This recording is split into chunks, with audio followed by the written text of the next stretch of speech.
Okay. अच्छा, तो बताइए लास्ट टाइम हम क्या कर रहे थे, किस जगह पे थे?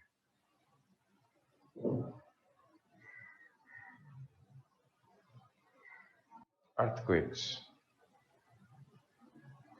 मुकम्मल हो गया था?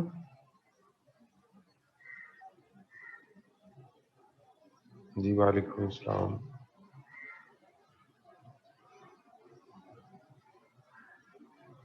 नहीं नहीं नहीं, ये मेरा, मैं बोलते ही ऐसे थका हुआ नहीं हूँ आज, ठीक हूँ। प्रिवेंशन तक कर लिया था, हाँ, तो इट मीन्स कहीं मुकम्मल हो गया। अच्छा जी। मुझे after the reduction go risk of earthquake, जी बिल्कुल ठीक हो गया। अच्छा जी, thank you sir. Muskan, good morning ji, good morning. Okay, उसके बाद नेक्स्ट है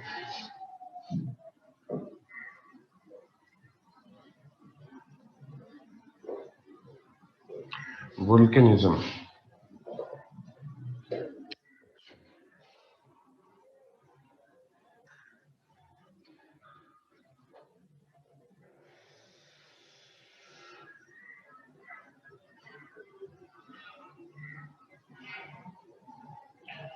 जो वोल्केनो का माउथ होता है, दैट इज क्रेटर, जहां से लावा ऊपर आ रहा होता है, दैट इज कॉल्ड नेक और वेंट। कुछ साइडों से भी निकल रहा होता है, छोटे छोटे फिशर्स होते हैं, क्रैक्स होते हैं, इनको बोलते हैं सेकेंडरी सेकेंडरी वेंट्स।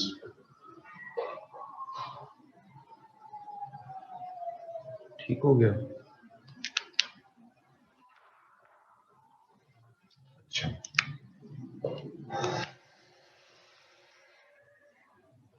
यार, ये अभी खत्म नहीं हुआ अजाब। अच्छा जी, सेकेंडरी वेंट्स यानी जब वोल्केनिज्म हो रहा होता है तो जरूरी नहीं सारे का सारा लावा इधर से आ रहा है, सेकेंडरी साइडों पे भी क्रैक्स होते हैं, वहां से भी निकल रहा होता है। अच्छा, एक बात। अ, दूसरा, जब भी वोल्केनिज्म होता है उससे तीन तरह का मटेरियल आ रहा होता है। सबसे पहले गैसेस आती हैं, फिर सॉलिड आता है, फिर लिक्विड।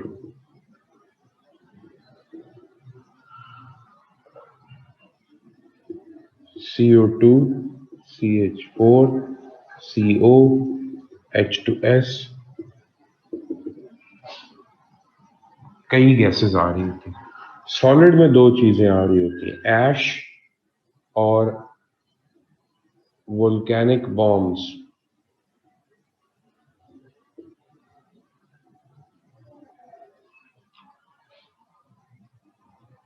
राख और बड़ी बड़ी चट्टानें होती हैं, ठीक है जी, दहकती हुई।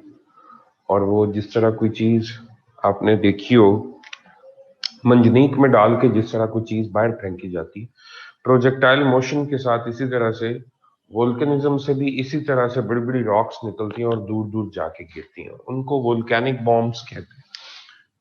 पायरोक्लास्ट वैसे इसका नाम है असल, लेकिन आम जुबान में समझने के लिए वोल्केनिक बॉम्ब्स इसको कह दिया जाता है। वैसे ये पायरोक्लास्ट ज्योग्राफी की टर्म्स में। लिक्विड जो है, अच्छा लिक्विड इसमें मैग्मा यानी मोल्टन रॉक्स आ रही होती हैं, लावा, ये मटेरियल आपके पास आ रहा होता है। अच्छा, जब भी वोल्केनिज्म होता है तो उस वक्त एक बहुत बड़े यानी कि ब्लास्ट की सूरत में, एक्सप्लोजन की सूरत में होता है। ये जो इसकी नेक है, इसका जो क्रेटर है, जब एक दफा वोल्केनिज्म हो जाता है फिर उसके बाद ये इतना इतना ऊपर से समझे फिर सॉलिड हो जाता है, प्लग इन हो जाता है। जब नेक्स्ट टाइम वोल्केनिज्म होता है ये सारा रॉक्स ऊपर प्लग टूटता है, ठीक है जी, और फिर इसने बाहर आना होता है, ब्लास्टिंग होती है, उसके बाद ये सारा प्रोसेस शुरू होता है। सो एक क्लाउड ऊपर बनता है, इनिशियली एक क्लाउड बहुत बड़ा ऊपर डेवलप होता है गैसेस का, ठीक है जी। और ये हैवी गैसेस इसमें मोस्टली होती है, वो आहिस्ता आहिस्ता सबसाइड करना शुरू करती हैं, हैजर्डस होती हैं। H2S हैजर्डस है, CO2 बहुत बड़ी कंटामिनेंट है, CO बहुत बड़ा कंटामिनेंट है, ठीक है जी। तो एक तो atmospheric contamination, number two hazardous है, हेल्थ हैजर्डस है। H2S अगर ज्यादा आएगी, मीथेन ज्यादा आएगी, तो आपके सेहत के लिए ठीक नहीं है। अच्छा, ये सबसाइड करती हैं, सो सिर्फ लावा से लोगों को प्रॉब्लम नहीं होता।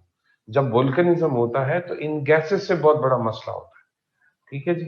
अच्छा, फिर इससे राख गिरना शुरू होती है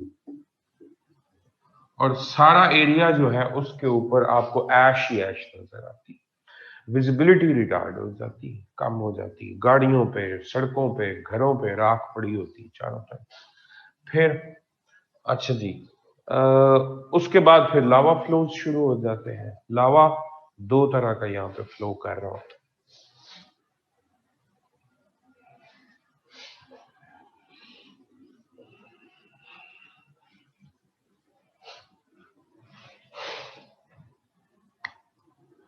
एसिडिक लावा होता है, बेसिक लावा होता है। एसिडिक लावा हम बोलते हैं जब मोर देन 45% सिलिका हो। बेसिक लावा हम बोलते हैं जब लेस देन 45% सिलिका। सिलिका की अमाउंट अगर 45% से ज्यादा हो तो उसको हम एसिडिक लावा बोलते हैं। इसकी प्रॉपर्टीज क्या है? ये हनी की तरह फ्लो करता। मार्कर दीजिए जी, दोनों मार्कर ही बस हो। अच्छा, हनी की तरह ये मूव करता है, ठीक है जी। और इसकी विस्कोसिटी, ये लेस विस्कस होता है, ये बहुत इजीली फ्लो करता है, ठीक है जी। अच्छा, और ये बहुत स्लोली स्लोली स्लोली नीचे मूव करता है। अगर एसिडिक लावा आएगा, सपोज ये कोई सरफेस है, एसिडिक लावा आएगा तो यहां पे वो पाइल अप होगा,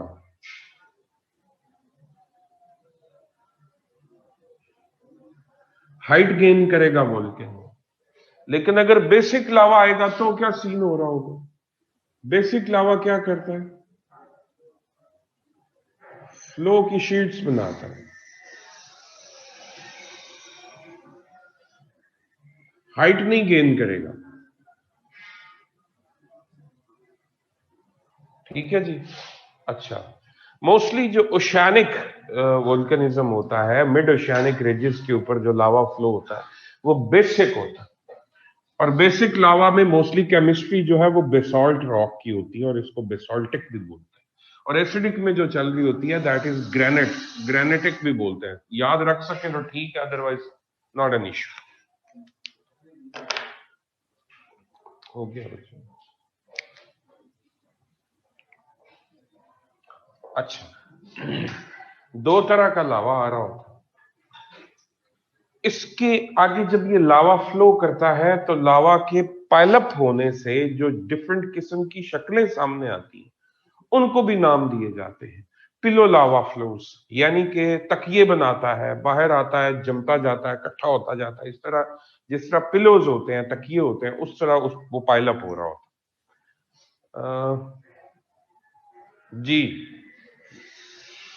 इकरा जैनब। अच्छा, तो कहने का मकसद ये है, और बाज औकात शीट लावा फ्लोज होते हैं। इससे हटके दो तरह का लावा हो गया, आपने ये लिखना है।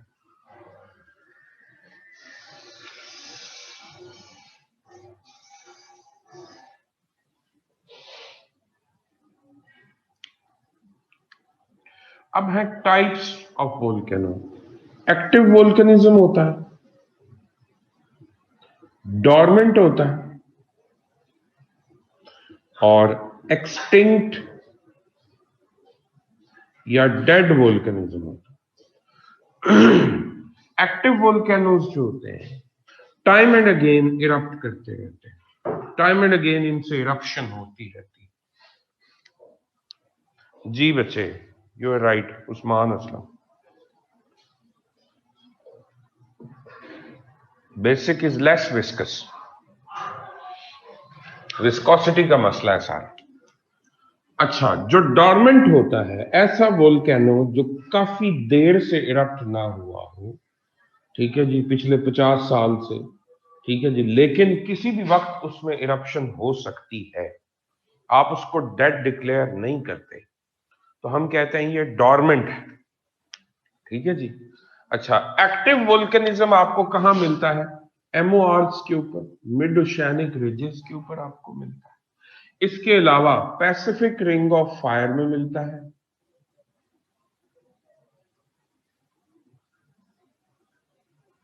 यानी कि पैसिफिक ओशन की सराउंडिंग में आपको एक्टिव वोल्केनिज्म मिलेगा। डॉर्मेंट कहां पर मिलेगा? मेडिटेरेनियन सी की, यानी in the south of Europe, Mediterranean sea की सराउंडिंग में आपको मिलेगा। ठीक हो गया। एक्सटिंक्ट या डेड, जो अब कभी भी इरप्ट नहीं होगा, डेड हो गया वह। पहले कहीं कभी वो किसी हॉटस्पॉट पे था। एक्टिव से मुराद है जिसकी फ्रीक्वेंसी इरप्शन की, ठीक है जी, ज्यादा होती, मानूर साजिद, यानी कि टाइम एंड अगेन हर साल, हर दूसरे तीसरे साल उसकी इरप्शन होती रहती। लेकिन अगर कोई बंद पड़ा हुआ पिछले 50 साल से इरप्शन वहां पे नहीं, तो आप कहते हैं सो रहा है, अभी डोमेंट है, लेकिन किसी भी वक्त इरप्शन हो सकती है। डेड बिल्कुल इरप्ट नहीं करता। जैसे कि पाकिस्तान में डेड वोल्केनिज्म है, डेड वोल्केनो है पाकिस्तान में, रेकोडिक उसका नाम है। रेकोडिक जो माइन है, it's basically the name of a dead volcano.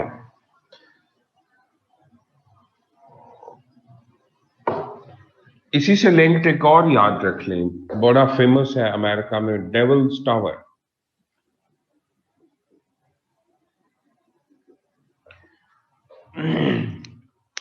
यानी ये वो साइट्स हैं जो पहले जहां पे इरप्शन होती थी, लेकिन प्लेट टेक्टोनिक्स की वजह से अब वो मूव कर चुकी हैं उस जगह से, और नीचे कोई इस वक्त किसी किस्म के चांसेस नहीं है वहां पे वोल्केनिज्म के, तो इनको हम डेड वोल्केनोज बोलते हैं।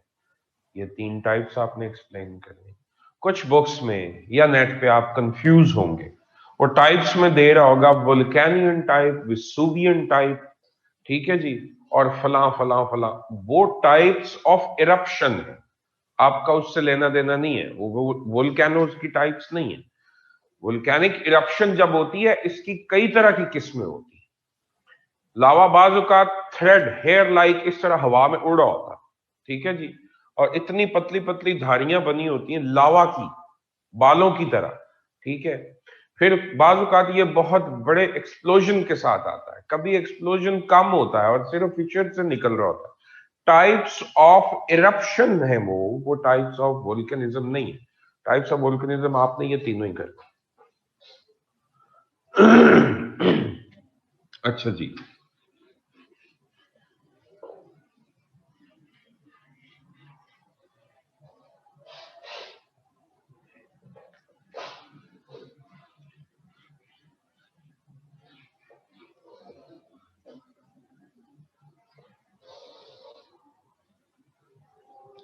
कॉजेज क्या है वोल्केनिज्म के? ये अभी तक जो आपने किया ये सारी इसकी एनाटॉमी की बेसिक कॉजेज है। Number 1, plate tectonics.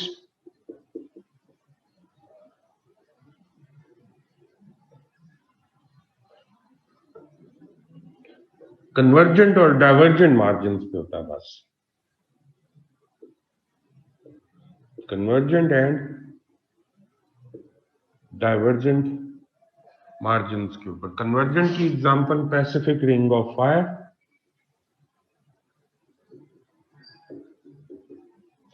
और डाइवर्जेंट की एग्जांपल क्या है? Mid oceanic ridges, एमओआर्स।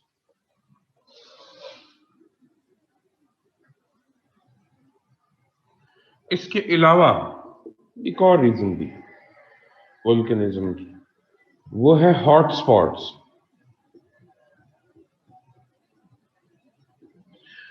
मैंटल के अंदर अगर किसी जगह पे रेडियो एक्टिविटी की वजह से या किसी भी वजह से अगर टेम्परेचर बहुत ज्यादा हो जाए, ठीक है जी, तो ऊपर कौन सी सरफेस है, कहीं पे टेक्टोनिक है या नहीं है, इस चीज को एक साइड पे रख दें, इवन देन वो क्या करेगा, वो अपर वाली सरफेस जो है क्रस्ट, उसको क्रैक करके उससे बाहर आ जाए। अगर नीचे कोई मैसिव स्केल पे हीट एक्टिविटी हो तो, और इसके चांसेस 0.00 समथिंग, बहुत कम चांसेस होते। मेनली जो 99% जो वोल्केनिज्म है वो प्लेट टेक्टोनिक्स की वजह से हो रहा है, लेकिन हॉटस्पॉट्स की वजह से किसी भी स्टेबल एरिया में हो सकता है। Due to increased heat in mantle by any reason, mostly reason होती है कंसंट्रेशन ऑफ रेडियो एक्टिविटी, ठीक है जी, उसकी वजह से ही हो रहा होता। तीसरी है पर्कुलेशन ऑफ वाटर।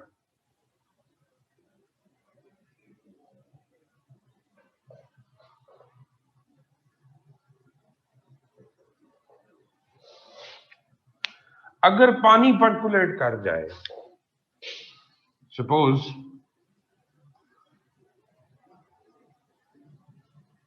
यहां से कोई क्रैक्स हैं और वहां से पानी एंटर होते होते जो नीचे मैग्मा चैम्बर है उस तक पानी अगर पर्कुलेट करता है, या किसी ऑलरेडी वोल्केनो के नीचे उसके वेंट तक पानी पहुंचता है तो पानी जैसे ही नीचे जाएगा ये हीट अप होके स्टीम में कन्वर्ट होगा।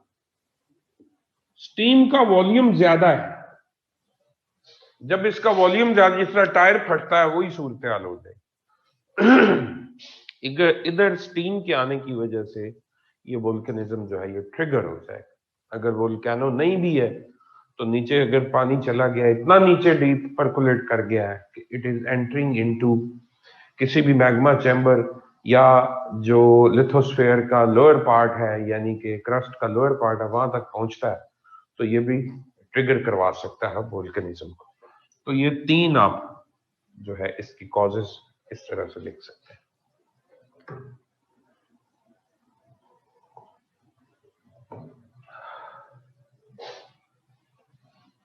ओके,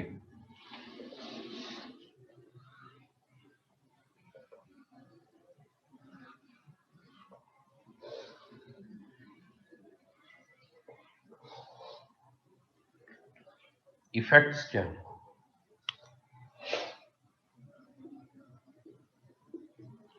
जब भी वोल्केनिज्म होता है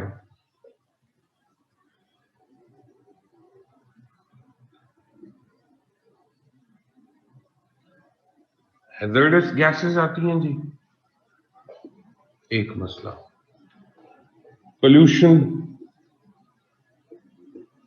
दूसरा मसला, एयर पोल्यूशन। तीसरा मसला विजिबिलिटी, लेस विजिबिलिटी।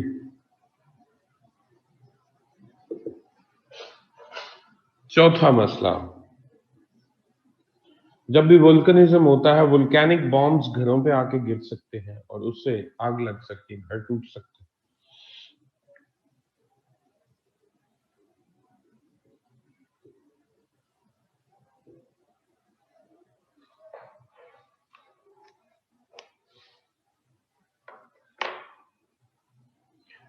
जी फरहान अली, मैं करवा दूंगा, डोंट वरी।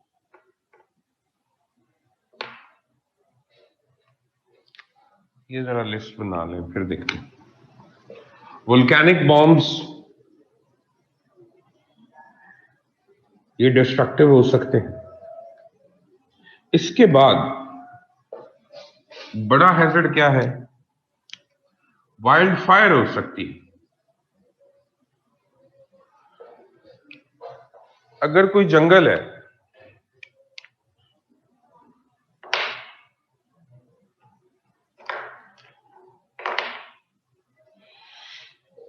और वहां पे वोल्केनिज्म हुआ है तो वहां पे वाइल्ड फायर हो सकती है, आग लग सकती है। अगर कोई ग्लेशिएटेड रीजन है, अगर कोई ऊपर ग्लेशियर है और वहां पे वोल्केनिज्म हो रहा है, तो उस सूरत में क्या हो सकता है? एवलांच आ सकती है।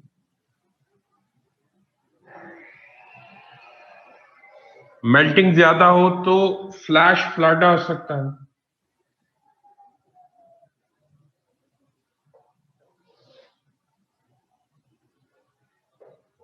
ठीक है। अच्छा जी, अगर उसमें मट्टी ज्यादा हो और वो गारे की तरह मूव करे, वही पानी जो ग्लेशिएटेड रीजन में आएगा नीचे, तो उसको लाहर बोलते हैं, LAHAR। लाहर हो सकते हैं जी, एयर पोल्यूशन की वजह से एसिड ड्रेन हो सकती है। ठीक है।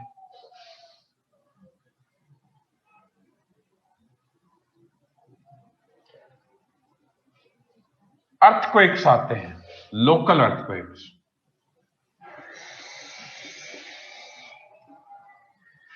रोड्स टूट सकते हैं, लैंडस्लाइडिंग हो सकती है सराउंडिंग एरिया में।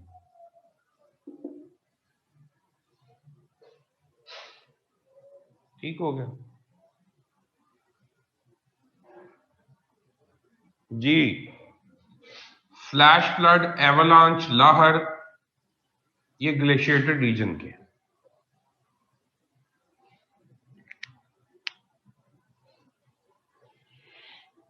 लाहर से मुराद होती है, एक तो सिंपल है फ्लैश फ्लड, जिसमें मेल्टिंग के बाद पानी मूव करता है। अगर इसी पानी में बहुत ज्यादा मिट्टी, डेब्रिज और चीजें इस तरह का, जो रास्ते में चीज मटेरियल आती है उसमें शामिल होती है, जिस तरह आप यूं समझे मड होती, ठीक है जी, अगर मडी मटेरियल हो तो उसको हम लाहर बोलते।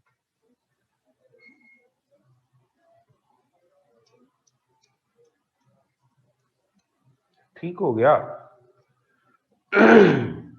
ये इफेक्ट्स हैं। इसके बाद अगर कोई नीचे वैली में कोई घर है, तो वो नीचे दब सकते हैं, सारे का सारा लावा जो है वो उनके ऊपर जा सकता है। ठीक है जी। तो जी, लैंडस्लाइडिंग अर्थक्वेक से कॉज होती है, और मैं अर्ज कर रहा हूं कि वोल्केनिज्म की वजह से भी अर्थक्वेक्स आते हैं। तो लोकल एरियाज में, सराउंडिंग में, मैंने बोला है लैंडस्लाइडिंग हो सकती है। बड़े स्केल पे तो जाहिर नहीं होगी। जो वोल्केनिज्म की वजह से अर्थक्वेक आता है वो बड़े स्केल का होता ही नहीं। ओके।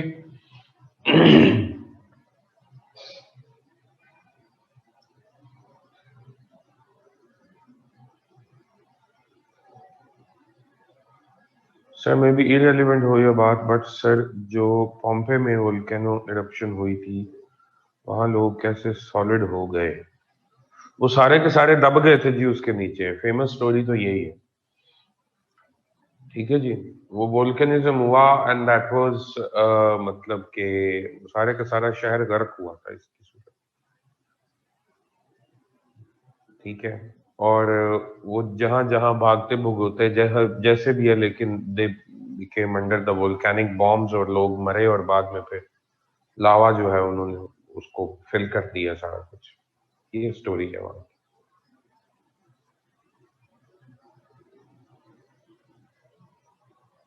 ओके हो गया। अब है प्रिवेंटिव मेजर्स क्या है। पहली बात तो ये है कि क्या वोल्केनिज्म को आप डिटेक्ट कर सकते हैं या प्रिडिक्ट कर सकते हैं?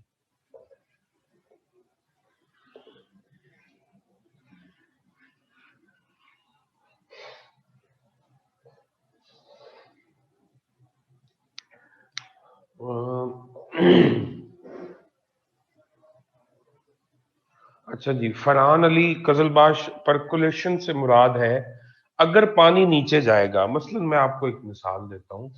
वोल्केनिक माउथ के ऊपर यानी क्रेटर पे जाके अगर आप ये सोचे ना कि मैं कोई ट्यूबवेल लगा के या पानी कहीं से ला के तो उसके ऊपर फेंकना शुरू करो, तो मैं जो वोल्केनो है उसके माउथ को ठंडा कर दूं, तो वोल्केनिज्म रोक लूं, ठीक है जी, आपकी एफर्ट्स किसी काम नहीं आएंगी। क्योंकि आपका लाया हुआ पानी, वो उसके ऊपर वो जो है, जब तक नीचे से प्रेशर आ रहा है वो उसको रोक नहीं सकता, नंबर वन। नंबर टू, जो पानी आप ऊपर फेंकेंगे भी वो इतनी आग है कि वो immediately that would be converted to steam. ठीक हो गया, बल्कि आप उस सिचुएशन को और खराब करेंगे। अगर आप वही पानी परकुलेट करवा दें नीचे वेंट के अंदर, नेक के अंदर वोल्केनो की, तो वो स्टीम में कन्वर्ट होगा और अग्रेसिव वोल्केनिज्म होगा। सो मैं ये अर्ज कर रहा हूं कि अगर पानी कहीं से परकुलेट करके नेक तक पहुंच जाए तो वो स्टीम में कन्वर्ट होता है, और वही जो डॉर्मेंट एक वोल्केनिज्म है जिसने को 50 साल लेने थे, increase pressure due to steam, तो मैं घंटे से यही कह रहा हूं फरहान, और क्या कह रहा हूं जी, एडिंग फ्यूल टू फायर। ठीक है जी। चल ठीक है, ओके, वापस आए जी। क्या हम इसको प्रिडिक्ट कर सकते हैं कजलबाश, आप लोग बताएं। नायाब अजहर कह रही हैं नो।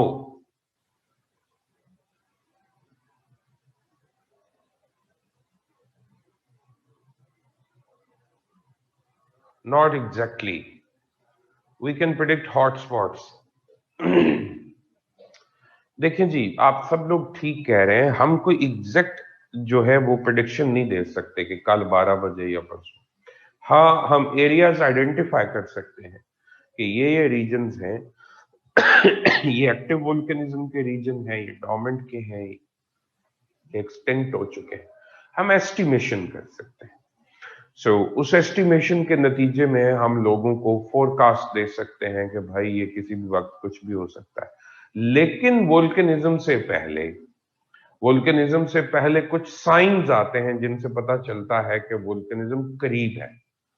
एग्जैक्ट टाइम का नहीं पता चलता, लेकिन ये पता चल जाता है कि करीब है। मसलन वोल्केनिक किक्स आना शुरू कर दे, छोटे छोटे अर्थक्वेक्स आना शुरू कर देते, जर्क्स लगने शुरू हो जाते।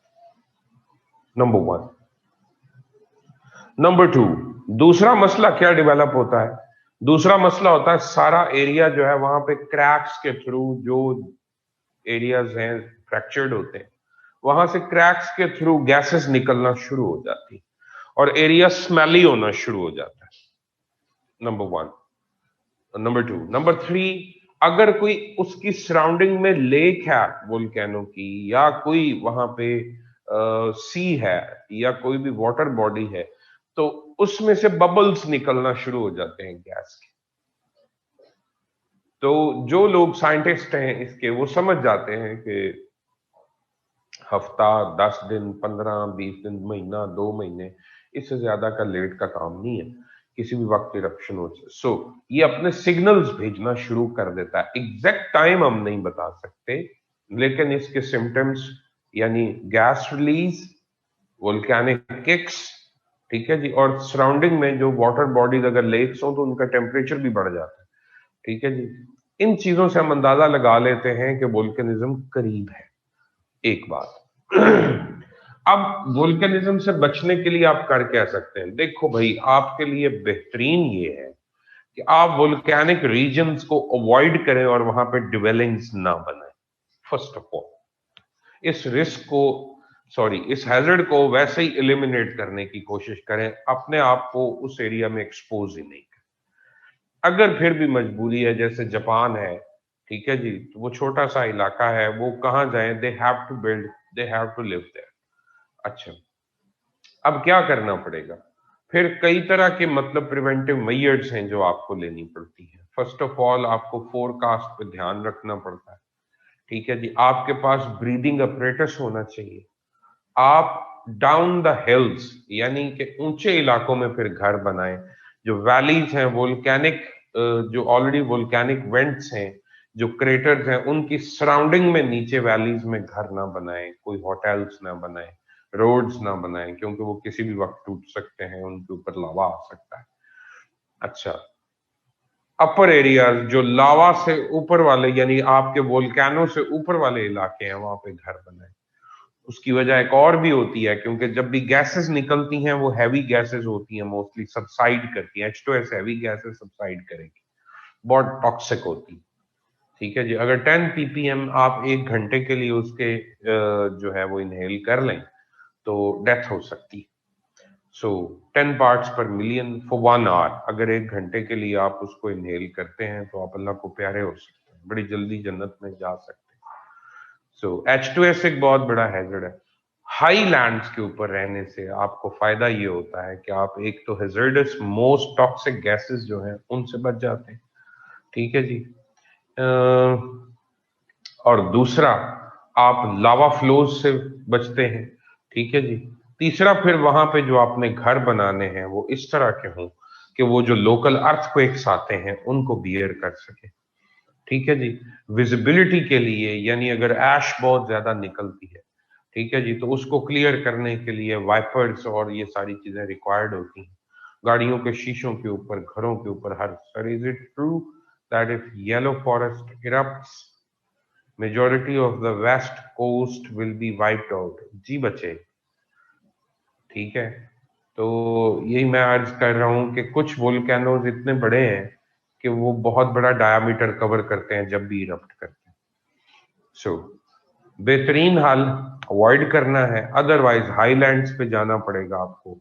स्कूबा होना चाहिए, सेल्फ कंटेन्ड ब्रीथिंग अपरेटस आपके पास मौजूद होना चाहिए गैसेस से बचने के लिए। एस्केप के लिए आपके रोड्स जो हैं वो इतने वाइड और क्लियर होने चाहिए कि इन केस अगर सीवियर वोल्केनिज्म है तो उस एरिया को खाली करें।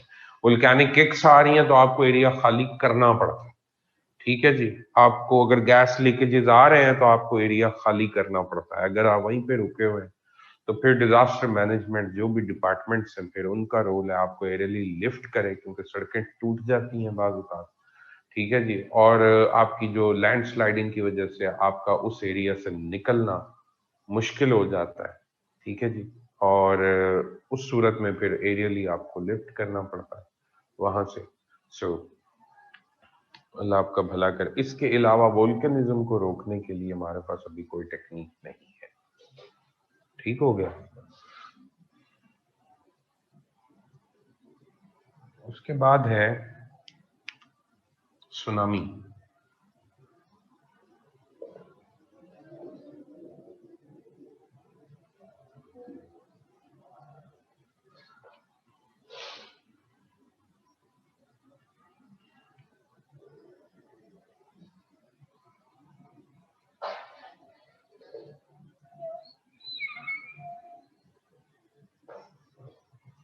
दूसरी तरफ भी ऐसे ही जाएगा।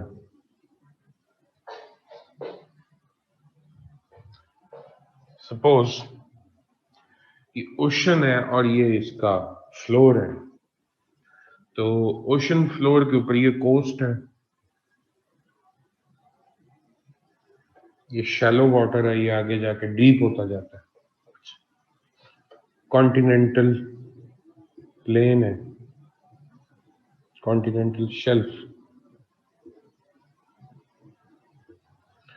Continental slope, rise, abyssal plane,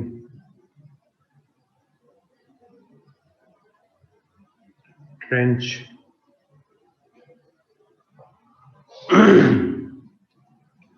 tsunami Japanese word है। मैंने बोला नूरुल हुदा पाकिस्तान में डेड वोल्केनोज है, रिकॉर्ड चागई के अंदर वोल्केनिज्म है सारा।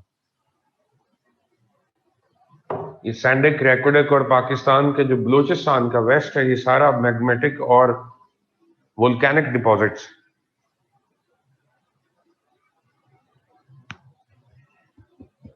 ठीक हो गया। चिली में वोल्केनिज्म बहुत होता है, तो चिली में आपको कॉपर मिलता है।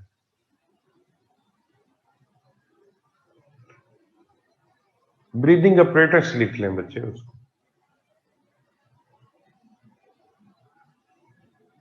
नहीं है बेटे, पुराने हैं, कुछ ना कुछ वोल्केनिज्म के साइंस हैं, वहां पे रॉक्स मिलती हैं, इग्नियस रॉक्स, लेकिन अब कोई भी एक्टिव वोल्केनिज्म नहीं है यहाँ।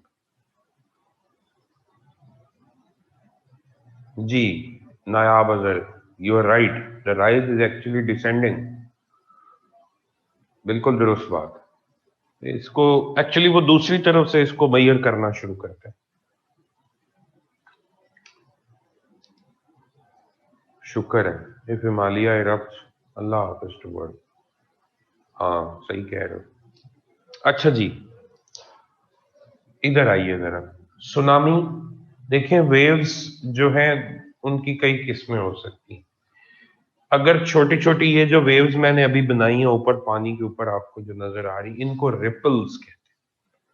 छोटी जो टर्बुलेंस होती है, फ्लक्चुएशन ऑफ वाटर, रिपल्स, उससे बड़ी अगर वेव्स होंगी तो उनको आप टाइड्स बोलेंगे। ठीक है जी, वो इससे बड़ा फीचर है।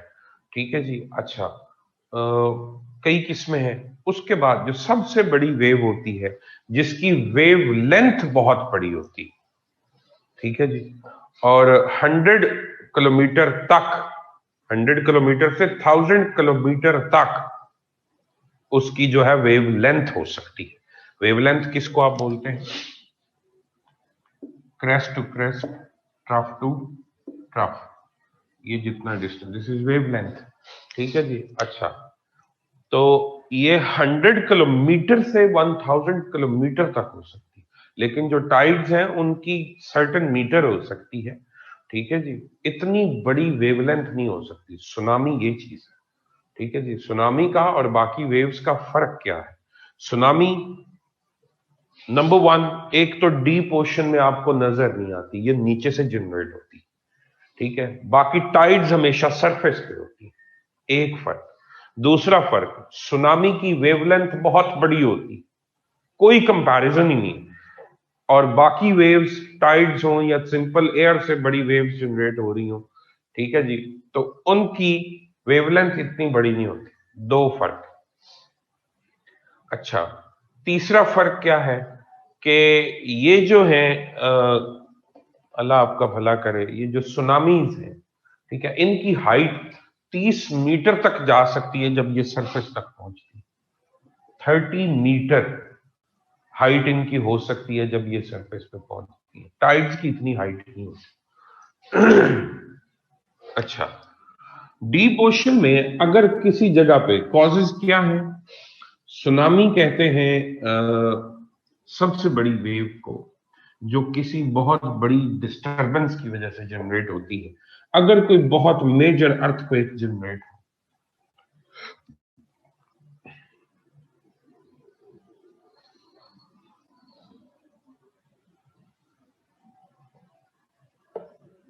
इधर रहने वाले, इधर जो शिप है उसको पता भी नहीं होगा कि नीचे इतनी बड़ी वेव जनरेट हुई। जैसे जैसे ये वेव शैलो ओशन की तरफ आती है, ठीक है जी, फिर ये क्लियर होना शुरू हो जाती है। ठीक है। अगर इसका क्रेस्ट पहुंचे पहले इस जगह पे, कोस्ट पे, तो फिर लोगों को पता भी नहीं चलता, यकदम आके एक बहुत बड़ी वेव जो है वो हिट करती। अगर ट्रफ पहुंचे तो इससे एक फिनोमिना जनरेट होता है। ट्रफ से क्या होता है कि यूं समझो जैसे पहले पानी खींचता है पीछे की तरफ। आपने अक्सर मूवीज में देखा होगा कि कोस्टल एरिया के ऊपर जितना पानी होता है समंदर का, वो एक दफा समंदर सारा रिसीड करता है, पीछे जाता है, ठीक है, और फिर एक बड़ी वेव आके हिट करती है। ठीक हो गया। वो उस सूरत में होता है अगर सुनामी का ट्रफ पहले पहुंचे। अगर क्रेस्ट पहले पहुंचेगा तो फिर ये सिचुएशन डेवलप नहीं होती। जब ट्रफ पहुंचता है तो जिस तरह रस्सी है उसको आप यूं एक जर्क दें, उसके अंदर वेव जनरेट होती है। तो आप देखें जब ट्रफ पहुंचता है लूप पीछे की तरफ आता है, फिर उसने ऊपर जाना होता है। सिमिलरली जब ट्रफ पहुंचेगा, लोअर पोर्शन ऑफ वेव पहुंचेगा, it will suck, it will drag the water back towards sea. ठीक है जी। नहीं नहीं नहीं, crest and trough.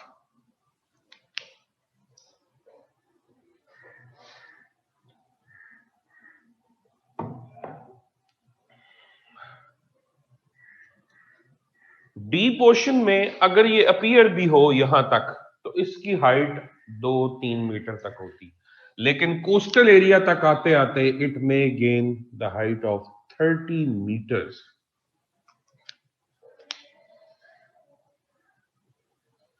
Zahida Farooq, अगर आप पहले ये बताएं कि क्रेस्ट और ट्रफ का शुरू से आपको पता होना चाहिए, time delay between crest and trough, do people get enough time to react? जी, बाजुकात आधे घंटे तक भी टाइम मिल सकता मैक्सिमम, लेकिन सर्टेन मिनट्स, 3 मिनट, डिपेंड्स के वेवलेंथ कितनी बड़ी। ठीक है जी, उस हिसाब से अहमद शाह टाइम मिलता है। लोग भाग सकते हैं और हाई एरियाज में जा सकते हैं। ठीक हो गया? Excellent question, proper application. अच्छा, जाहिदा यूं समझें कि ट्रफ जो है ये वो वाला पार्ट है, अगर आप किसी रस्सी को जर्क दें दीवार के साथ बांध के तो उसके अंदर लूप्स चलता है, लूप्स चलते हैं उसके अंदर। जो उसका लोअर पार्ट होता है लूप का वो ट्रफ है, जो हाईएस्ट पार्ट है वो क्रेस्ट है। मैं अर्ज ये कर रहा हूं कि अगर कोस्टल रीजन में ट्रफ पहले पहुंचे वेव का तो वो क्या करेगा, वो ट्रफ जो है उसने पानी को एक दफा खींचना है पीछे, ठीक है जी, यानी सारा कोस्टल एरिया उसका पानी समुद्र की तरफ पहले वापस जाएगा और फिर जब क्रेस्ट आएगा यानी upper portion of wave move करेगा वो सारे पानी को उठा के फिर सामने ला के फेंकेगा। बाजुकात ऐसा होता है ट्रफ नहीं पहुंचता और पहले क्रेस्ट पहुंचता है, तो सिमिलरली क्रेस्ट फिर उस पानी को रिसीड नहीं करवाता टुवर्ड्स ओशन, वो एज इट इज डायरेक्ट एक बहुत बड़ी वेव आके हिट करती है। सो समटाइम्स ये लोग पूछते हैं does the intensity decreases near coast? जी बिल्कुल डिक्रीज होती। अगर डीप ओशन से आ रही होगी वेव तो कोस्ट तक पहुंचते पहुंचते काफी इंटेंसिटी उसकी डिक्रीज हो जाती। ठीक है जी। अभी मैं ये चीजें एक्सप्लेन कर रहा हूं। अगर शैलो ओशन से करीब से जनरेट होगा तो वो ज्यादा डैमेज का कॉज कर सकता है, उसकी इंटेंसिटी भी ज्यादा होगी, स्पीड भी ज्यादा होगी, थ्रस्ट ज्यादा होगा। ठीक है जी, और वो जल्दी पहुंचेगा, आपको स्केप के लिए टाइम नहीं मिलेगा। अच्छा, एक बात और, छोटे मोटे अर्थक्वेक से सुनामी जनरेट नहीं होती। ठीक है जी, मोर देन 6.5 से ऊपर के जो अर्थक्वेक्स हैं वो भी सारे नहीं, शैलो अर्थक्वेक होगा तो ये काम करवाएगा। एक बात, ये बड़ा अर्थक्वेक जनरेट करवाता है। अब सुनामीज को इस तरह से हम कोई पहले प्रिडिक्ट नहीं कर सकते, हम आपको ये नहीं बता सकते कि कल 12 बजे सुनामी आएगा। ठीक है जी। सुनामीज की प्रिडिक्शन लिंक्ड है विद अर्थक्वेक्स प्रिडिक्शन।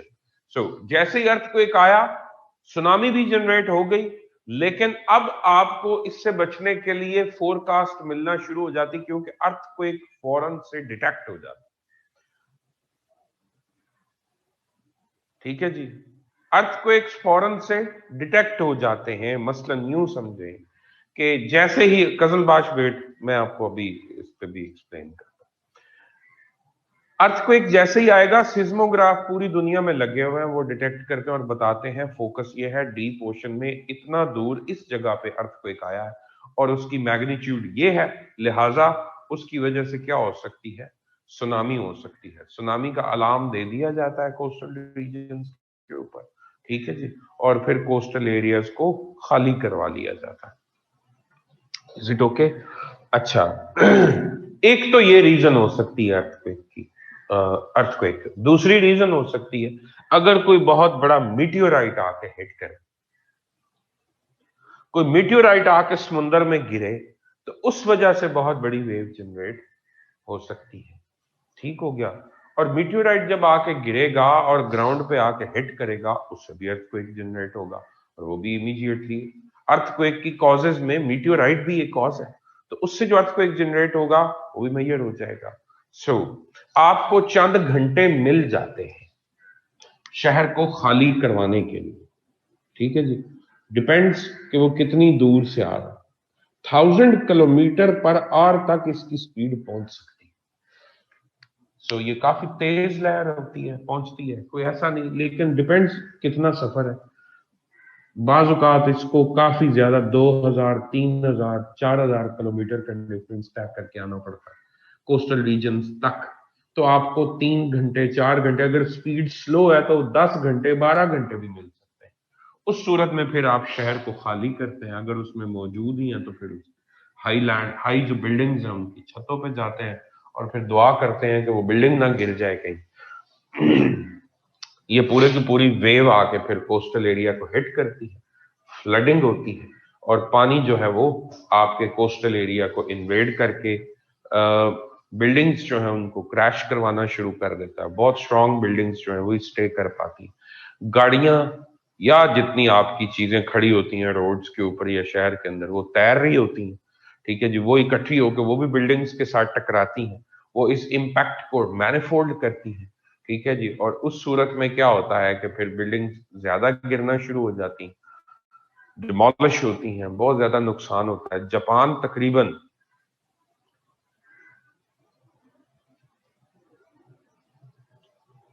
इसका मतलब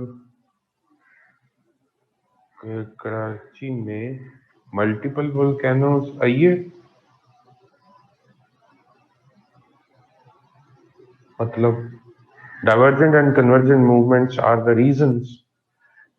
डाइवर्जेंट के ऊपर तो ये नहीं हो सकता, ठीक है जी। बाज़ औक़ात ये होता है कि ओशियानिक कन्वर्जेंस जहां पे हो रही होती है वहां पे ये सारा कुछ देखने को मिलता है, जहां ओशियानिक प्लेट्स आपस में कन्वर्ज कर रही होती है। ये छोटा अर्थक्वेक उससे जनरेट नहीं होता। फरहान अली आप पूछ रहे हैं कि कितना शैलो हम बात कर रहे हैं। देखें जी, डिपेंड्स, यहां से आप मूव करना शुरू करें, ओशन जो है 11 किलोमीटर तक भी डीप हो सकता है, ठीक है। तो डेप्थ तो वेरी करेगी। अब ये नहीं कि आप कहें कि 20 मीटर डेप्थ या 30 मीटर डेप्थ के ऊपर, नहीं। जाहिर है जब एक मेजरेबल किलोमीटर्स की हद में आपको डेप्थ मिलेगी तब इतनी बड़ी वेव्स जनरेट हो सकती हैं, उससे पहले नहीं हो सकती। आप इधर से कहें कि यहां से सुनामी जनरेट हो जाए तो वो तो नहीं होगा।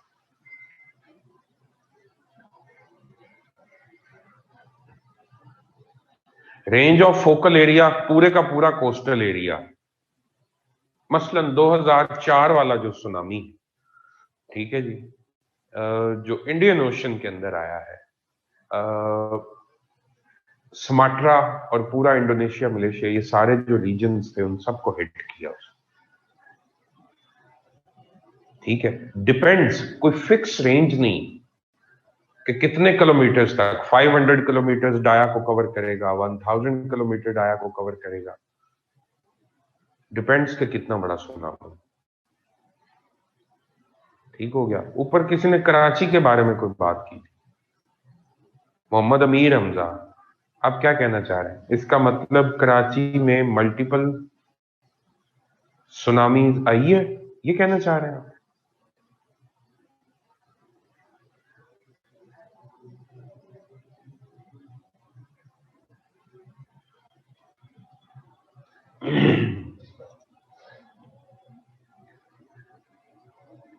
No, sir, because it is closer to the coast and lack of altitude and with water levels rising. मुझे कोई समझ नहीं आ रही आपकी बात। आप सुनामी की बात कर रहे हैं, वोल्केनो की बात कर रहे हैं? अच्छा, ठीक हो गया।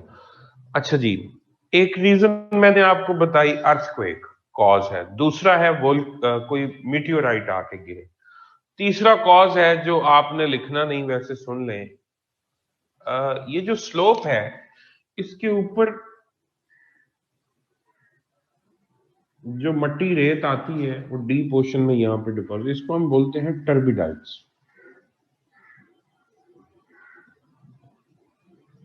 बाजुकात ये बहुत बड़ा पोर्शन होता है और ये स्लिप करके नीचे सेटल डाउन होता है, यानी ओशन के अंदर लैंडस्लाइड होती है,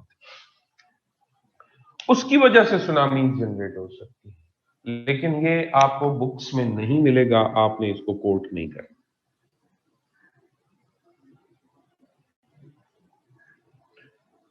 दो मेजर रीजंस हैं, या फिर सुनामी की तीसरी रीजन है कोई आप बहुत बड़ा ब्लास्ट करवाएं, ठीक है जी। ओशन के अंदर कोई बहुत बड़ा ब्लास्ट जो है उसका एक्सपेरिमेंट करें, तो उस सूरत में आपके पास सुनामी जो है वो जनरेट हो सकती है।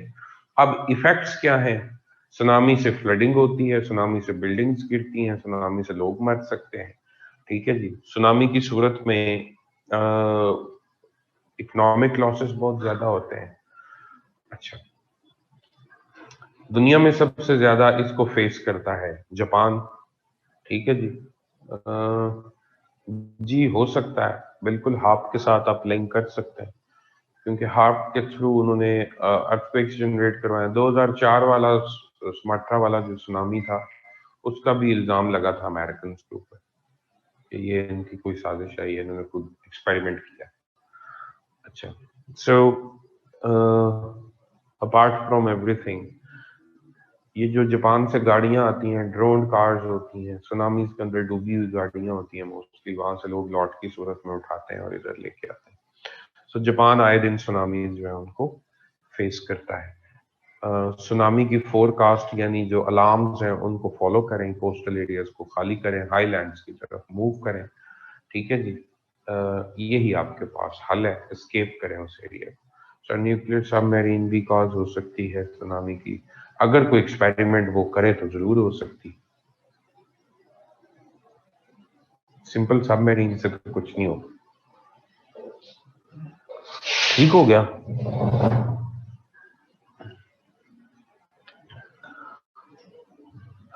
ये बना ले डायग्राम, और अगर बना लिया तो बता दें, आगे मूव करें।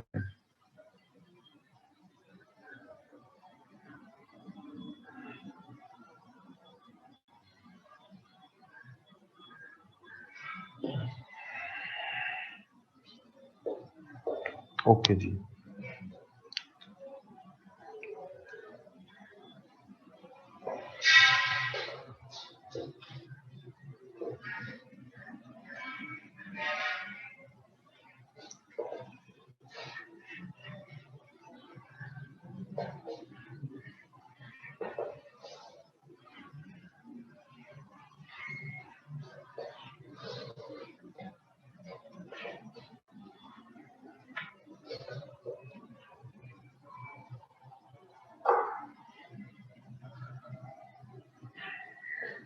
इसके बाद है फ्लड्स।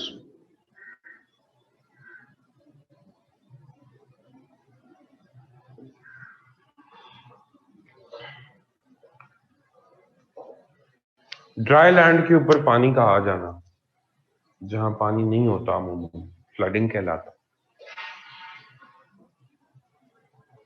फ्लड्स जो हैं कई वजूहात हो सकती है, मसलन हैवी रेनफॉल। अब हैवी रेनफॉल जब भी होगी, इससे क्या होगा, हिली एरियाज के अंदर फ्लैश फ्लड्स आएंगे। यानी पानी का बहुत बड़ा रेला यकदम आता है। फ्लैश फ्लड वो वाला फ्लड होता है जो आपको सरप्राइजिंगली हिट करता है, पहले से कोई फोरकास्ट या प्रेडिक्शन नहीं होती, यकदम डेवलप होता है। ठीक है जी, आपको संभलने का कोई टाइम नहीं देता। हिली एरिया से कोई रेला आया पानी का और सीधा पीटीआई का सुनामी क्रेस्ट की बजाय ट्रफ मिला। नहीं नहीं, आजकल तो वो जनाब बड़े एक्टिव होके खेल रहे हैं। अब आर या पार वाला सीन है, देखें पता नहीं क्या बात। अल्लाह रहम करे, बेहतर ही हो जो भी हो। इनका तो जाता कुछ नहीं, इन्होंने तो चले जाना होता, भुगतना हम लोगों ने होता। अगर कोई फंड ले रहा है तो वो भी गरीब के नाम पे मौजें लगी हुई हैं। ठीक है, सारे ईदी थोड़े ही हैं। ठीक है, अच्छा, अगर कोई सियासत कर रहा है वो भी गरीब के नाम पे, गरीब भूखे मार रहा है। ठीक है जी, आपकी ब्यूरोक्रेसी इंजॉयमेंट कर रही है, सारा कुछ हो रहा है, तो यही जी हम सर्विसेज दे रहे हैं। किन को जी? पुअर पीपल ऑफ पाकिस्तान जी, फलां जी, सर्विस सर्विस। चाय की प्याली में तूफान सारा दिन, ना कुछ कम ना कार, बैठे हुए मेजोरिटी। पब्लिक के हालात वैसे के वैसे हैं आपके सामने। सियासतदान सियासत कर रहे हैं, आर्मी सारा दिन आपको ये सिखाती रहती है आप मरने वाले हैं, आपके ऊपर खतरा बहुत आ गया, तो आप हमें और पैसे दें ताकि हम आपकी हिफाजत कर सकें। कोई ड्रामा चल रहा है। ठीक है जी, मौलवी भी आपको यही सिखाता है कि ईमान जो है वो तो ही गरीब लोगों में है, चलो बंदूक उठाओ लड़ो मरो। ठीक है, अल्लाह का हुक्म। आपके हालात बदलने के लिए किसी ने कोई काम नहीं करना। ठीक है, वो आपने खुद ही करना है, वो आपकी जिम्मेदारी। ठीक हो गया, लिहाजा आप यही दुआ किया करें कि अल्लाह करे ये सारे ड्रामे ड्रूमे कर करा के एक साइड पे हो जाए। कैपिटलिस्ट लोग हैं, बहुत ज्यादा पैसे वाले लोग हैं। आप इनकी सोच का अंदाजा अगर आपने लगाना है, एक बिलावल हाउस में रहता है, एक जाती उमरा में रहता है, ठीक है जी, खान साहब भी 200 कनाल के घर में रहते हैं। एक नॉर्मल सोच रखने वाला इंसान क्या इतना बड़ा मिस यूज ऑफ लैंड कर सकता है? ये अपने आप को प्रिंस और प्रिंसेसेस समझते हैं, ये शहजादे और शहजादियां हैं, आप लोग कुछ और हैं। नहीं नहीं, खिलाफत ना लाई जाए, पढ़ लिख के अपनी सोच को तब्दील किया जाए ताकि इनके चकमे को समझा जाए, ठीक है? और पब्लिक खुद से अवेयर हो जाए, खुद ही बनना है आपने जो कुछ भी बनना, और कुछ नहीं हो सकता। नहीं बेटा, आपकी इतनी जरूरत नहीं है कि आप इनको लित्र मारें, डबल होके वापस आते हैं, ठीक है? तो हमारे लिए तो, हमारा तो हर इनकलाबी बाद में जो है वो अल्टीमेटली हमें सोचना पड़ता है हमारे साथ कार क्या है।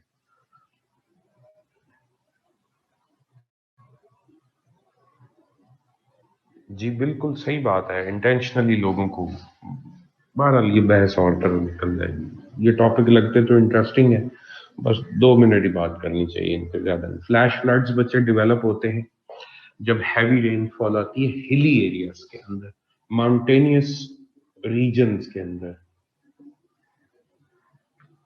जब बहुत ज्यादा बारिश आती है उस वक्त ये डेवलप होते हैं। उसके बाद जब हैवी रेनफॉल होगी तो आपके पास जो फ्लडिंग होगी, आपके रिवर्स ओवरफ्लो करेंगे।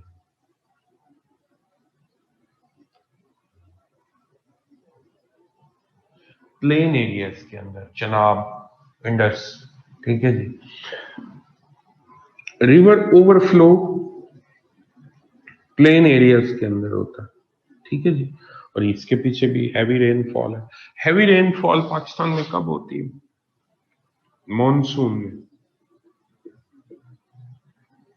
तो पाकिस्तान में फ्लडिंग मॉनसून में आ रही होती है। पूरी दुनिया पे भी आप ये चीजें अप्लाई कर सकते हैं, मॉनसून पूरी दुनिया पे अप्लाई नहीं कर सकते। ये सिर्फ आप सब कॉन्टिनेंट और ऑस्ट्रेलिया के दरमियान ये फिनोमेना है, बस मॉनसून। वैसे ओवरऑल बाकी जगहों पे भी जब हैवी रेनफॉल्स होती हैं तो दे कॉज फ्लडिंग, ठीक है? एक कॉज रेनफॉल की वजह से ये सारे काम हो रहे हैं। रिवर ओवरफ्लो, आजकल ये ड्रामा चल रहा है। जब हैवी रेनफॉल होती है तो अर्बन फ्लडिंग होती है।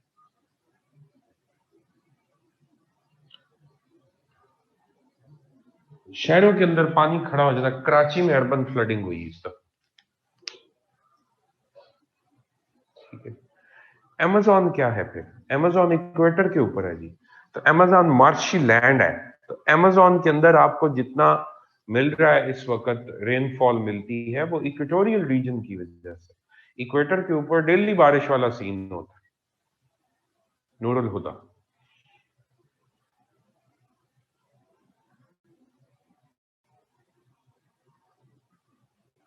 अमेजोन के बारे में क्या कंफ्यूजन है आपको?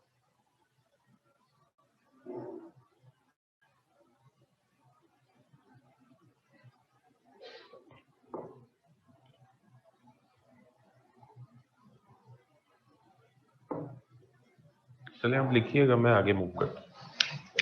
Urban flooding, urban flooding heavy rainfall तो है ही है, लेकिन अर्बन फ्लडिंग का दूसरा मेन मसला जिसकी वजह से अर्बन फ्लडिंग डेवलप होती है वो है सिवेज फेलियर। यानी कि सिवेज फेलियर किससे लिंक्ड है? सिवेज फेलियर है absence of solid waste management system.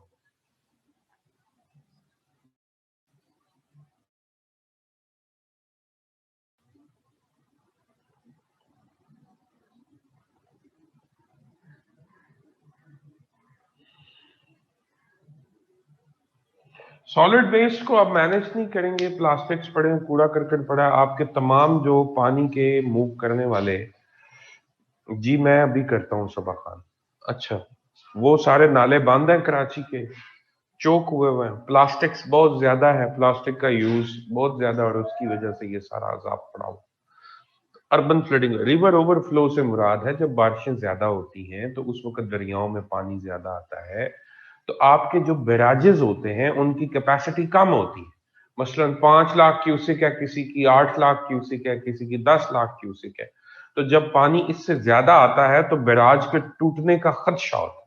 तो उसको, उससे बचाने के लिए क्या किया जाता है, फिर उससे पहले बांध तोड़े जाते हैं। जो बैंक्स हैं, किनारे हैं दरियाओं के, उनको ब्लास्ट करवा के तोड़ा जाता है और डिस्ट्रीब्यूट किया जाता है फ्लड को। ये फ्लड मैनेजमेंट में भी आता है। यानी यूं समझें कि रिवर ओवरफ्लो कर जाता है, रिवर के अंदर पानी बहुत ज्यादा आता है और वो फ्लड प्लेन एरिया, रिवर की सराउंडिंग, अगर ये रिवर का बॉटम है तो ये इसका किनारा है और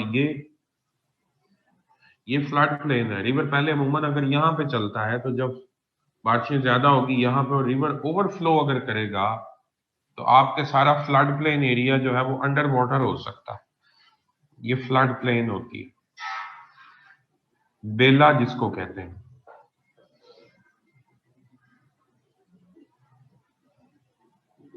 ये सारे रीजन अंडर वाटर आ सकते हैं। जब बारिश आता है तो ज्यादा पानी आता है, क्या समझे sir? It simply explained bye Bilawal. सारे शुरू हो गए, बेचारे के पीछे पड़ गया। ओके, मेरी बात सुनो, वो इतना बुरा नहीं है, ठीक है? बिलावल जो है वो बेचारे का एक तो थोड़ा सा वो मॉम डैड है, दूसरा उसका मसला ये बन गया हुआ है कि उसका लैंग्वेज बैरियर, ठीक है जी? तो अगर वो लैंग्वेज का बैरियर उसका आप रिमूव करें और उसको अंग्रेजी बोलने दें, अंग्रेजी में उसके इंटरव्यूज देखें इंटरनेशनल मीडिया को, बड़े जबरदस्त है, मेरे ख्याल से वो इन सब से बेहतर है। लेकिन यहाँ पे वो बेचारा जो है वो बस हियों शियों में फंस के रह गया, उसको समझ ही नहीं आ रही उसने करना है क्या। बेचारी अच्छी बंदी है बर्गर, खुदा को। अच्छा, सो लेकिन ओवरऑल मुझे इनमें से किसी एक भी लीडर से पाकिस्तानी कौम के हालात बदलते हुए मुझे दिखाई नहीं दे रहे, समेत आपके खान साहब के। ये सारे कॉम्प्रोमाइज्ड लोग हैं, ठीक है जी? इनमें से अभी तक कोई रेवोल्यूशनरी बंदा नहीं है, इवन एवोल्यूशनरी भी नहीं।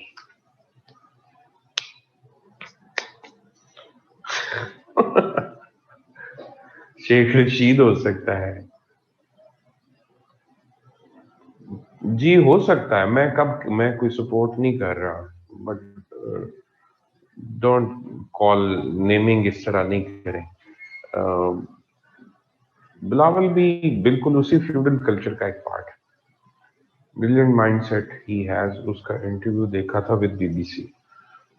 नहीं, मैं अर्ज यही कर रहा हूं कि अगर उसका लैंग्वेज बैरियर ना हो तो डेमोक्रेटिक नॉर्म्स के ऊपर बातें वो बहुत अच्छी कर सकते, ठीक है? बातों से तो वो लगता है ये बहुत बड़ा रेवोल्यूशनरी है बिलावल। अगर आप उसको इंटरनेशनल मीडिया के ऊपर सुने, डिफरेंट फोरम्स के ऊपर मैंने उसकी बातें सुनी, ही इज वेरी फ्लुएंट और बड़े ही कंपोज्ड थॉट्स थे। इनकी निस्बत ये तो हर वक्त, ये तो सारा टाइम जज्बाती रहते हैं, नवाज शरीफ हो, शहबाज शरीफ हो, इमरान खान हो, इनके तो जज्बात की मलका जज्बात है सारे, ठीक है जी? तो इनको हर वक्त ये अपने आप को सारे कायदे आजम समझते हैं। जी जी, मैं खान को ही दिया था, नूरुल हुदा। आप ठीक कह रहे हैं।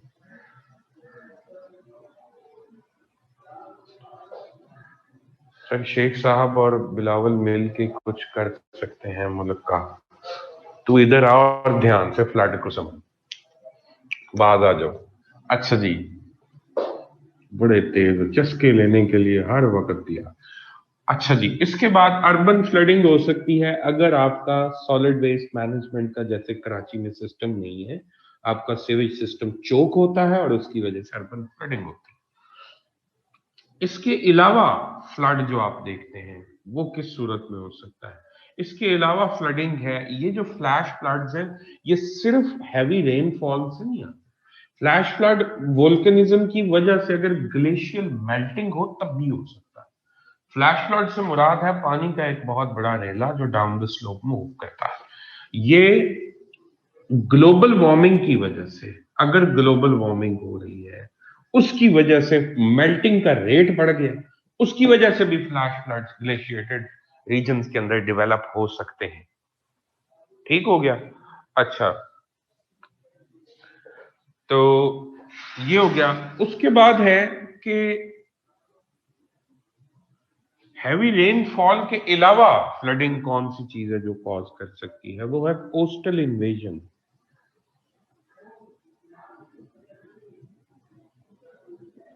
कोस्टल इन्वेजन से क्या हो सकता है? जब कोस्ट इन्वेड होता है वो किसी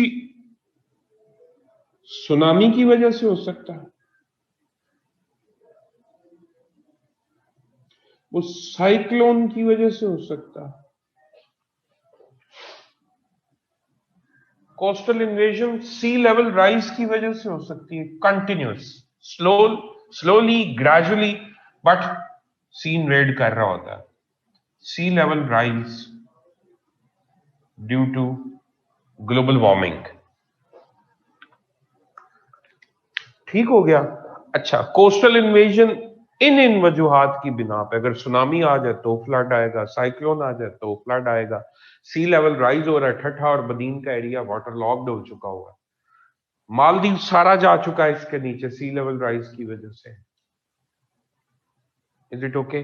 सो कोस्टल इन्वेजन की वजह से फ्लडिंग हो सकती है। अच्छा, कोस्टल रीजन्स के अंदर इसके अलावा मतलब फ्लडिंग की और कोई रीजन आपको अगर समझ आती है, मसलन कोई डैम फेलियर हो सकता है, खुदा न खास्त। ठीक है जी।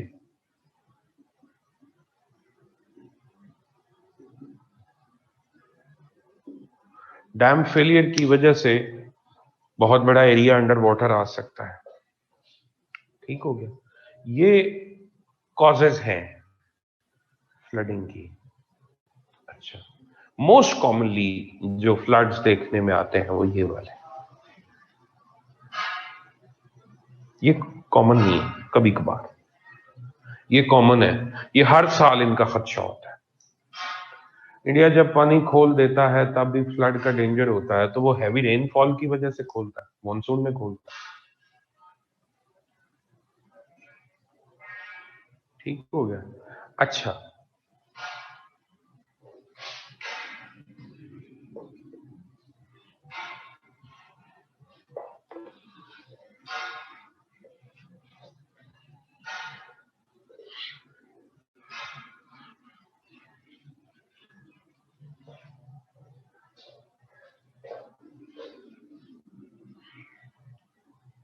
ये तो हो गए कॉजेज। इसके बाद है कि फ्लड्स की वजह से इफेक्ट्स क्या आते हैं।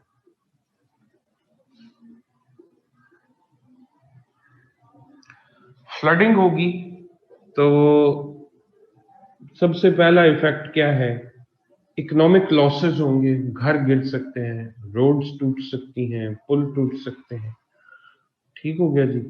अच्छा, फसलें तबाह हो सकती हैं, इकोनॉमिक लॉसेस हैं, इनकी पूरी लिस्ट बना दो। रोड्स,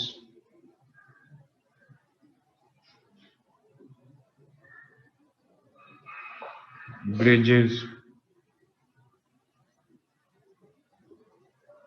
क्रॉप्स तबाह हो सकती, हाउसेस,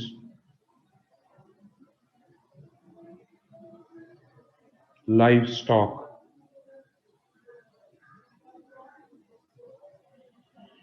ठीक है जी।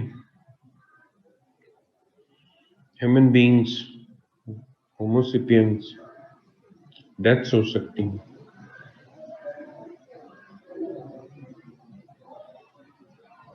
अच्छा जी,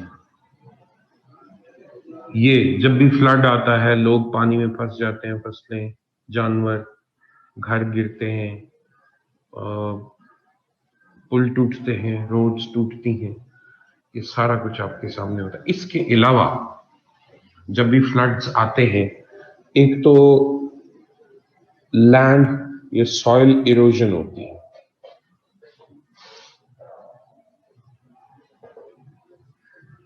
इसके अलावा लैंड स्लाइडिंग होती है हिली एरियाज में, प्लेन एरियाज में सॉइल इरोड हो जाती है, इरोजन भी होती है, लैंड स्लाइडिंग भी होती है, और कहीं पर डेपोजिशन भी होती है, यानी डंप करता है लाके सिल्ट को, सेडिमेंट्स की डंपिंग होती है, भल की एक बहुत लंबी चौड़ी लेयर आ जाती है।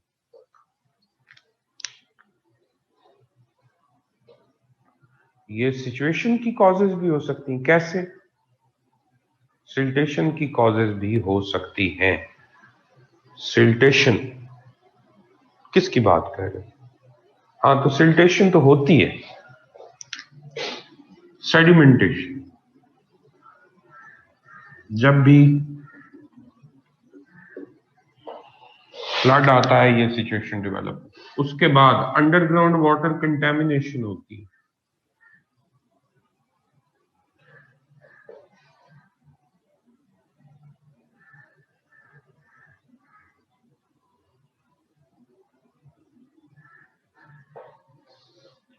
अच्छा जी,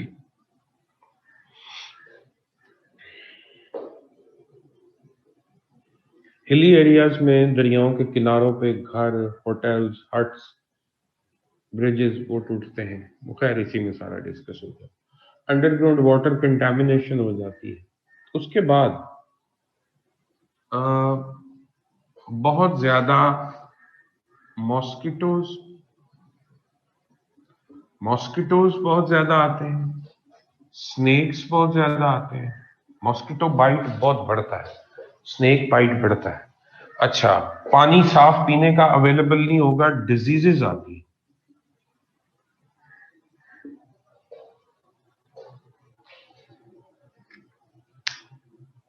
जी जी बिल्कुल Iqra Zainab, you are right. Soil erosion और वाटर लॉगिंग लिंक्ड नहीं है। सॉइल इरोजन एक अलग चीज है, वाटर लॉगिंग से मुराद है पानी का ऊपर आ जाना। जी बिल्कुल दुरुस्त है।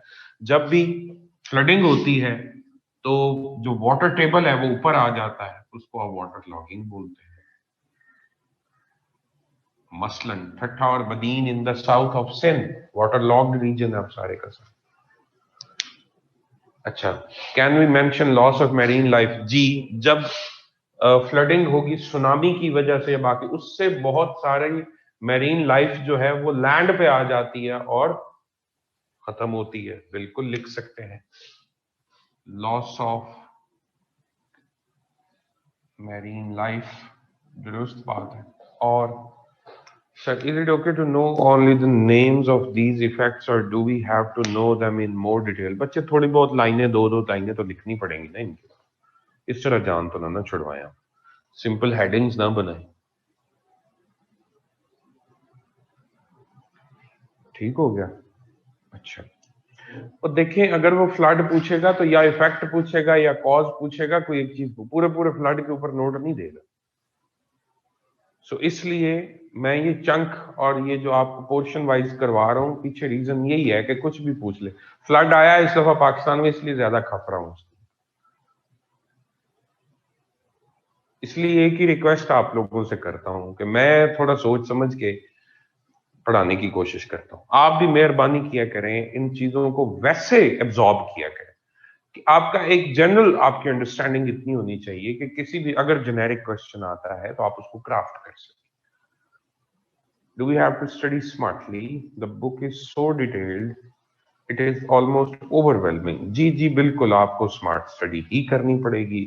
बुक के अंदर बहुत सारी चीजें गैर जरूरी एक्सटेंडेड है, ठीक है? तो वो उस तरह नहीं, मैं बार बार आपको कहता हूँ बुलेट फॉर्म में लिखें, एक्सटेंडेड फॉर्म में लिख के लेके आए। और काइंडली एक काम करें, मेहरबानी करें, जो करवाता हूं वो ध्यान से करें। 10 साल हो गए पढ़ाते हुए, आज तक जो पढ़ाया पेपर उससे बाहर नहीं आया अल्हम्दुलिल्लाह। अभी तक पूरा पेपर हो जाता है क्योंकि हम सारा कोर्स करवाते हैं, ठीक है जी। बस जो करवा रहा हूं इन टॉपिक्स को जरा ध्यान से नेट से सर्च करके एक्स्ट्रा करें, ताकि कोई भी तरीके से सवाल वो पूछे तो आपका पेपर बाकी लोगों से मुख्तलिफ हो और 3-4 नंबर का आप इजाफा कर सके, 3-4 नंबर का डिफरेंस आप इस पेपर में डाल के निकले। लेकिन अगर यही बुक, ये सारे पाकिस्तान ने यही बुक पढ़नी, ठीक है? यही बुक आप पढ़ रहे हैं, वही बुक वो लोग पढ़ रहे हैं। अब 3 चीजें हैं जो आपने डेवलप करनी है अपने अंदर। नंबर 1, एक तो प्रेजेंटेशन अच्छी करें, मार्कर का इस्तेमाल करें, हेडिंग दे के उसके नीचे 2-3 लाइनों की एक्सप्लेनेशन दें। ये बुलेट होती है। बुलेट से मुराद सिर्फ हेडिंग्स देना नहीं होता, बुलेट से मुराद होता है कि उसके नीचे, यानी सिर्फ आपने आउटलाइन नहीं बना के आनी क्वेश्चन, उसके अंदर उसको एक्सप्लेन करना है, उसको लिखना भी है थोड़ा बहुत, ठीक है जी। अच्छा, एक ये, यानी प्रेजेंटेशन अच्छी करें, एक्सटेंडेड बुलेट्स लिखें, सिर्फ हेडिंग्स ना दें। एक्सप्लेन्ड बुलेट्स होनी चाहिए, 2-2 लाइन, 3-3 लाइन, 4-5 लाइन की भी एक बुलेट हो सकती, डिपेंड्स मटेरियल किस तरह का है। उसके बाद आपने क्या करना है, डायग्राम्स की प्रैक्टिस करनी है, लेबल्ड डायग्राम्स ड्रॉ करनी है। ठीक है, आज मैं आपको एक असाइनमेंट भी दूंगा, वो भी आपने अगले 10 दिन में मुझे जमा करवानी है। 5 सफे की टोटल असाइनमेंट है, बिल्कुल छोटी सी, कुछ ज्यादा बड़ी असाइनमेंट नहीं है। और इंशाल्लाह बायो का जो मेजर पोर्शन है आपका बायो का, वो असाइनमेंट आपकी कवर करेगी, आपका वो सवाल बाहर नहीं। तमाम ग्रुप्स वो असाइनमेंट्स जमा करवाते हैं, मैं सबसे बनवाता हूँ। ठीक है जी, तो वो प्रैक्टिस जरूरी होती है ताकि आप डायग्राम्स बना लें और उसको एक दो, बेशक बुक से बनाएं, कुछ भी हैंड रिटन होनी चाहिए मुझे, ताकि पता चले जी जी मैं ही करवाऊंगा सारा कुछ। तो बायो का पोर्शन जो है उसमें कुछ चीजें आपने खुद करनी, ताकि आप उसको ड्रॉ करें, उसको लिखें, तो उसके बाद वो सिचुएशन जो है वो सामने आती है। तो बाकी इंशाल्लाह अल्लाह खैर करे। एक ही रिक्वेस्ट है, जो करवा रहा हूं उसे बंदे के पुत्रों की तरह करें, पेपर नहीं कहीं जाएगा, पेपर इस सारे में से आ जाना है।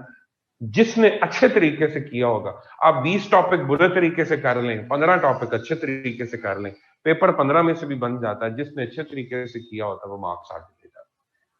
Quality quality quality again and again, बाकी लोगों की निस्बत डिफरेंस क्रिएट करें, ज्यादा लिख के आए, यही राज है इस चीज का और कुछ नहीं। So can you share some sources apart from the book itself? Net है जी, इंटरनेट के अलावा कोई सोर्स नहीं है मेरे पास।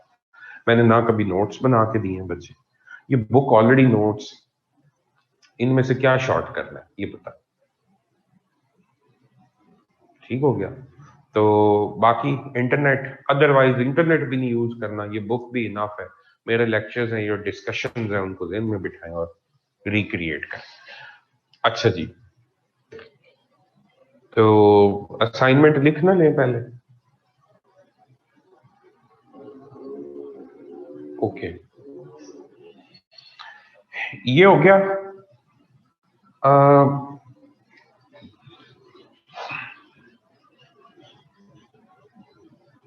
एक छोटी सी असाइनमेंट है, वो आपने बना के लेके आनी है। Functions of liver, brain, blood, kidney.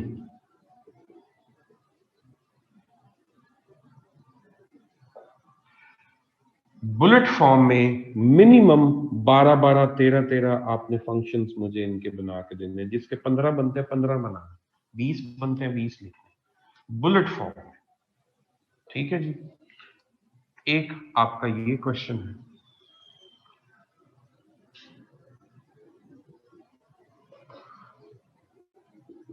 ये आपका कुछ जाएगा 3 से 4 पेजेस के ऊपर। अच्छा, उसके बाद दूसरा है कि आपने, अल्लाह आपका भला करे, आपने करना है डिफरेंस एक लिख के लाना है बिटवीन एनिमल, ये 7वीं 8वीं से आप करते आ रहे हैं, एनिमल एंड प्लांट सेल, इसका डिफरेंस लिखना है और डायग्राम्स भी ड्रॉ करना। जी जी, जो बना सकता है डायग्राम्स मोस्ट वेलकम, जरूर बनाए। एनिमल एंड प्लांट सेल का डिफरेंस ये मैं आपके सामने चेक करूंगा, आपको बताऊंगा, आप एक तो मुझे पता चल जाएगा आप रिप्रोड्यूस चीजें किस तरह से करें। ठीक है जी, और आपके डायग्राम्स जितनी बनाएंगे उतना ज्यादा आपके लिए फायदेमंद है, आपके मार्क्स बढ़े। एनिमल एंड प्लांट सेल का डिफरेंस,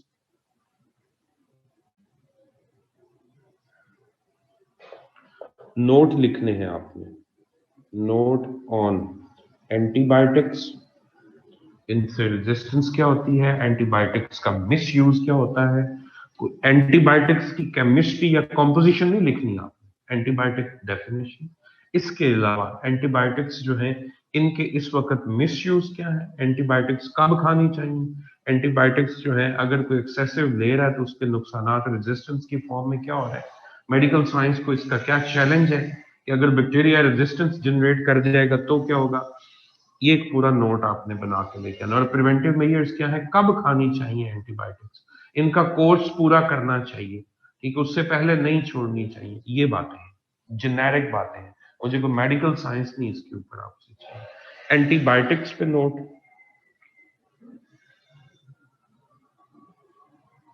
एंड वैक्सीन पे नोट।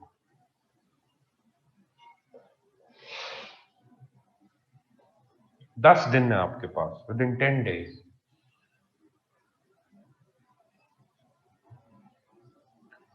अच्छा जी, 3 हो गए, ये 2 पेजर आपका ये बन जाएगा।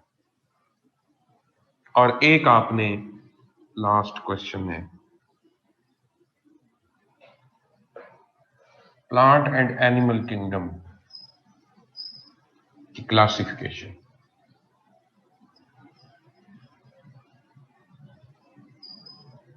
अगर आप गौर करें तो मैंने आपसे छठी सातवीं की बायो पूछी, मैक्सिमम 9th या 10th स्टैंडर्ड है, इससे ऊपर की ये बायो नहीं।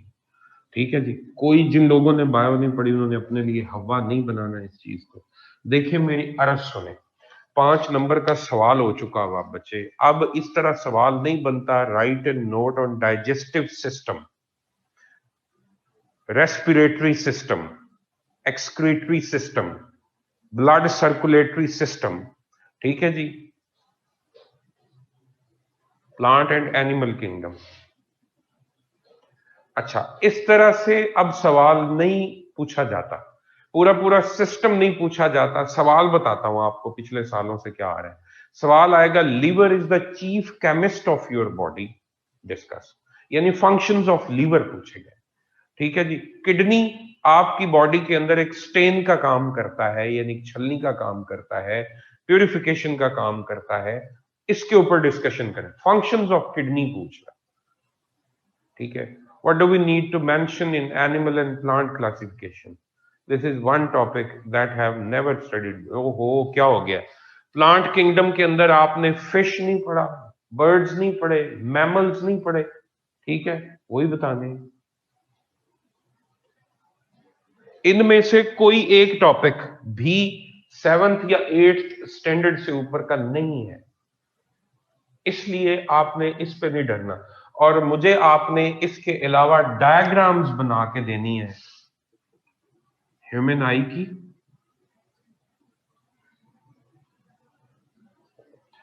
Human I, year and heart,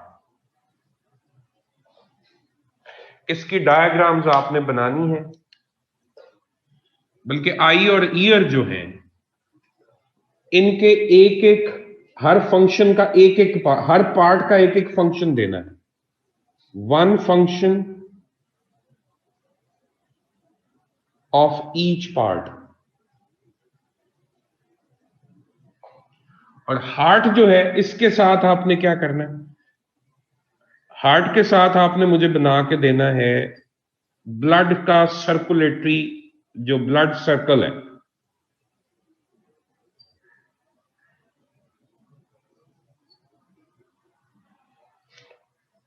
ये 5 आपके टॉपिक्स हैं जिनके ऊपर मुझे आपसे असाइनमेंट चाहिए।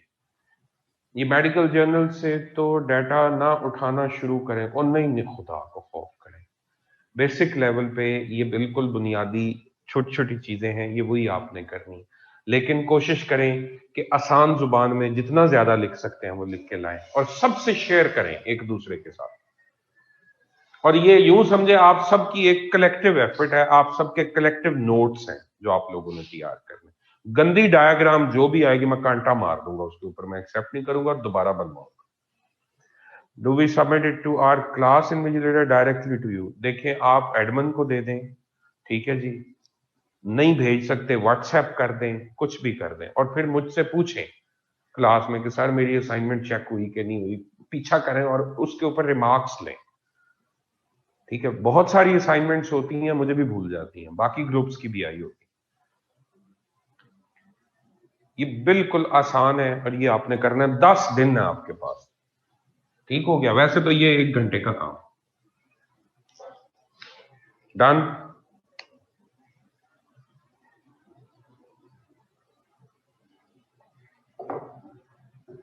हार्ट कर लिया हुआ है सर, तो बस ठीक है, दोबारा कर लो।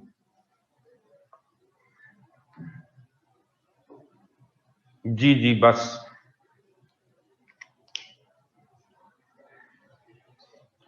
ब्रेक, ओहो, कितनी ब्रेक चाहिए आप लोगों को? थक मैं भी गया हूँ, मेरी भी टांगे सूज रही हैं अब खड़े हो, 2 घंटे होने वाले।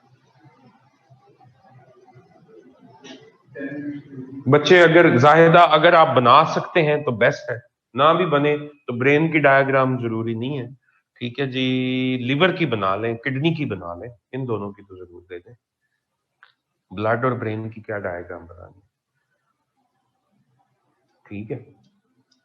चलें, 10 मिनट्स ब्रेक है, मैं भी थोड़ा रेस्ट कर लूं, आप लोग भी 10 मिनट के बाद फिर आए, फिर आगे शुरू करें। ओके।